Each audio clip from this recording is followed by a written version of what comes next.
Another rally in opposition to the province's plans for Ontario Place here at Queen's Park, and it comes hours after the Ontario NDP announced it had, quote, mounting evidence to suggest the Ford government's plans for this redevelopment was rigged. A rigged process that ultimately saw this public parkland handed over to a very particular private luxury spa company. The NDP coming out swinging, saying a Freedom of Information request the party obtained from Infrastructure Ontario shows the government had plans to build a parking garage for ThermaSpa Ontario Place nearly 2 years before it was publicized. It suggests that Mr. Ford gifted a publicly funded $500 million parking garage to Therma and hid it from the public for nearly 2 years.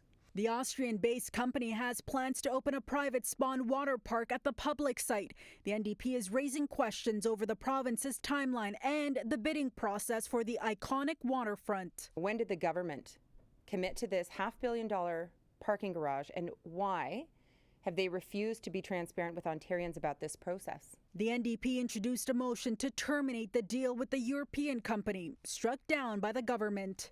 Ontario's Minister of Infrastructure was asked about the process and whether it was fair if bidders didn't have knowledge of the garage. Well, I think parking is really important on this site, don't you?